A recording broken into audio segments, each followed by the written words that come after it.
174 000 terawatts. C'est l'énergie que reçoit la Terre toutes les heures grâce au Soleil, soit l'équivalent de la consommation énergétique mondiale en un an. Alors la question qu'on pourrait se poser, c'est pourquoi on ne produit pas en masse des panneaux solaires pour capter toute cette énergie? Et ça serait légitime. Malheureusement, c'est pas aussi évident et c'est loin de l'être, car l'idée d'exploiter l'énergie du Soleil ne date pas d'hier. Son histoire débute en 1839 avec la découverte du physicien français Edmond Becquerel. Il découvre que la lumière peut produire de l'électricité en éclairant deux électrodes plongées dans un liquide conducteur.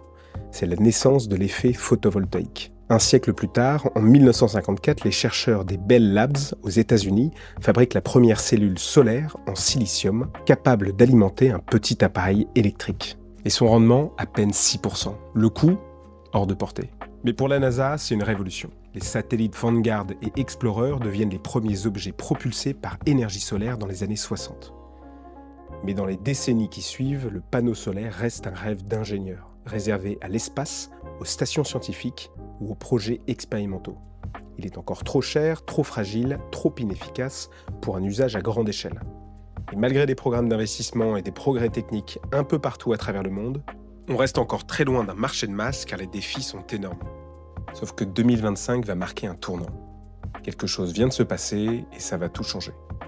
Cette année, plus de 50% des nouvelles capacités électriques installées dans le monde sont solaires. Et cette tendance ne cesse d'accélérer. Mais jusqu'où?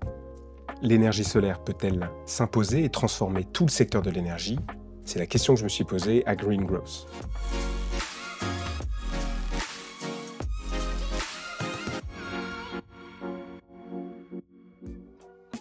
Aujourd'hui, le panneau solaire est devenu presque un objet banal qui s'est imposé partout, que ce soit dans nos jardins, sur nos toits, nos parkings et même dans les déserts. Mais pour savoir jusqu'où il peut aller, il faut comprendre d'où il vient et les défis opérationnels qu'il a dû et qu'il doit encore surmonter aujourd'hui. Après avoir été oublié pendant plusieurs décennies, la crise pétrolière de 1973 crée une nécessité pour nos économies et sociétés modernes, réduire notre dépendance au pétrole. Et le solaire, comme d'autres sources d'énergie, suscite de forts intérêts. Mais le marché du solaire doit alors prouver qu'il est capable de s'imposer et de devenir une énergie performante et pérenne. Il est d'ailleurs confronté à 4 grands défis, dont le premier est que les panneaux solaires restent extrêmement chers pour des performances limitées. Leur rentabilité n'est pas du tout à la hauteur, avec un prix autour de 76 $ par watt en 1977. Les années 2000 marquent une accélération pour le solaire avec un coût par watt qui va décroître progressivement pour atteindre aujourd'hui les 31 centimes de dollars. Le solaire est désormais l'énergie électrique la moins chère au monde. En 10 ans seulement, entre 2015 et 2025, son coût a été divisé par 10 selon l'Agence internationale des énergies renouvelables, l'IRENA. Dans plus de 60 pays, produire de l'électricité solaire coûte désormais moins cher que d'utiliser du charbon ou du gaz. Et ce, grâce à plusieurs facteurs. D'abord, l'explosion des volumes produits et l'automatisation croissante des lignes de fabrication. Produire en masse avec des chaînes robotisées a permis de réduire le coût moyen par panneau tout en optimisant la qualité et la régularité des produits. Deuxièmement, l'innovation technologique. On est passé des cellules classiques en silicium monocristallin à des architectures plus performantes comme le PERC, le TOPCon ou le HJT, des technologies qui ont permis d'augmenter et de fiabiliser l'efficacité des rendements photovoltaïques, mais aussi d'améliorer leur durée de vie. Enfin, troisièmement, après avoir atteint des sommets dans les années 2008 et 2010, la baisse du coût des matières premières et leur meilleure gestion, notamment du silicium, élément central de la production des cellules, et dont la filière s'est structurée et les coûts ont baissé de ce fait, ce qui a divisé son prix par plus de 6 en 10 ans. Et enfin, dernier point, le développement de cellules bifaciales. Le panneau capte la lumière des deux côtés, ce qui a permis d'augmenter leur production énergétique de 5 à 15%. Mais au-delà du prix, le second défi est lui aussi très problématique. C'est le problème de son intermittence. Les besoins énergétiques sont récurrents.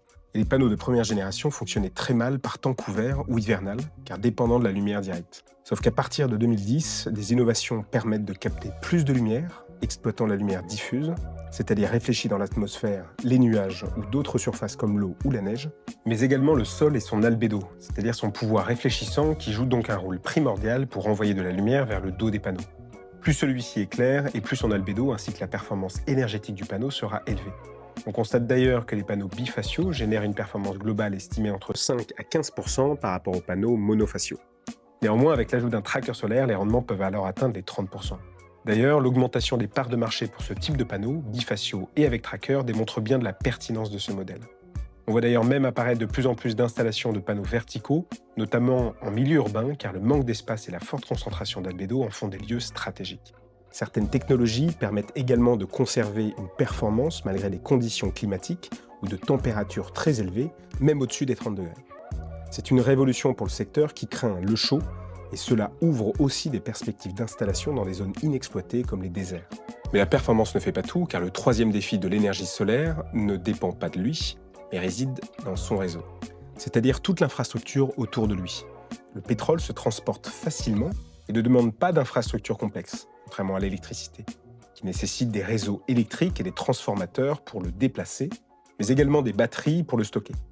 Cela représente un coût, mais également une limite technique et un impact sur la performance à prendre en compte. En effet, on estime qu'un mauvais réseau peut entraîner jusqu'à 15% de perte d'électricité produite. Mais là encore, les progrès sont considérables. En 2010, une batterie lithium-ion coûtait environ $1 200 le kilowattheure. Aujourd'hui, ce prix est d'environ 100, soit une chute de plus de 90% selon Bloomberg NEF. Des solutions innovantes comme Tesla Megapack et les batteries à hydrogène permettent désormais un stockage à grande échelle, stable et économiquement viable. Parallèlement, la gestion intelligente des réseaux électriques, grâce à l'intelligence artificielle et au Smart Grid, permet désormais d'intégrer beaucoup plus facilement l'électricité solaire dans les réseaux existants.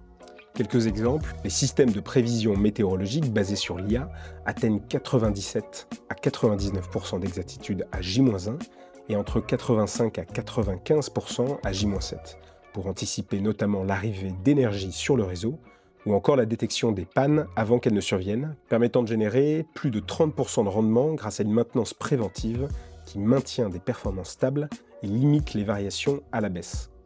Certaines études vont encore plus loin et démontrent que les réseaux intelligents, augmentés avec l'IA, permettraient d'améliorer leur rendement global de 16% dès la première année. Pendant longtemps, les réseaux n'étaient pas conçus pour absorber les flux solaires, trop lents, trop variables, trop décentralisés. Mais aujourd'hui, l'IA et les Smart Grid permettent une intégration plus fluide, plus fiable et optimisée du solaire, réduisant peu à peu ses freins historiques. Et on n'a pas parlé du dernier grand défi, celui qui freine aujourd'hui l'adoption massive dans les pays occidentaux. Et ce défi, c'est celui de sa production industrielle à une échelle de masse. En effet, produire des panneaux solaires n'est pas complexe techniquement parlant, mais le faire à grande échelle nécessite de faire intervenir toute une chaîne de valeur qui, pour le coup, est beaucoup plus complexe et surtout très coûteuse. Déjà, il faut comprendre qu'il y a différents types de matériaux qui rentrent dans la construction du panneau solaire. Premièrement, le plus important, le silicium, qui représente 3 à 6% et qui permet de capter la lumière. Le cuivre, à peu près 1% pour la connectique et le câblage. Différents types de métaux pour les alliages, comme l'argent, l'étain ou le plomb, qui représentent moins de 1%, notamment pour les soudures et contacts électriques sur les cellules. Ensuite, il y a bien évidemment le verre pour protéger les cellules photovoltaïques des chocs et des intempéries, qui représente à peu près 70 à 75% du poids total. Le plastique, qui représente à peu près 10% pour l'isolation et la protection de tout l'électronique. Et enfin, l'aluminium pour la structure, les accroches et la solidité de l'ensemble, à peu près 6 à 10%. Sauf que la grande majorité de ces matériaux sont fabriqués ou transformés principalement dans les pays du Sud, avec en tête la Chine, qui possède notamment la quasi-totalité des réserves de silicium, avec plus de 80% du marché, et plus de 200 acteurs qui en fabriquent un peu partout en Chine. Et ces usines servent aussi d'autres projets, car le silicium est utilisé par des industries tout aussi stratégiques et hautement technologiques, comme la fabrication de microprocesseurs ou des batteries, mais aussi dans bien d'autres domaines assez variés. Ensuite vient la fabrication, également dominée par la Chine, qui possède aujourd'hui 80-85% de la production mondiale, puis vient l'Inde, 5 à 6%, la Corée du Sud, 2 à 3%. Les autres pays se partagent les dernières miettes. Et comme pour le reste, la Chine domine chaque étape de cette fabrication. D'ailleurs, comme on peut le constater sur ce graphique de 2021 de l'IEA, la Chine, en bleu, représente la grande majorité de tous les éléments produits sur cette chaîne de valeur. Que ce soit du silicium tout à droite, jusqu'à la création des modules, c'est-à-dire des panneaux solaires une fois assemblés.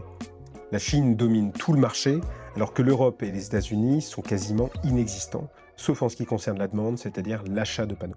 Enfin, on oublie souvent la fin de vie de ces panneaux solaires, qui reste un grand angle mort de cette industrie en pleine expansion. Pour l'instant, l'industrie du recyclage n'est pas encore très développée, du fait que les premières vagues de panneaux solaires installés sur le marché sont encore en service. La durée de vie moyenne d'un panneau est estimée entre 25 à 30 ans.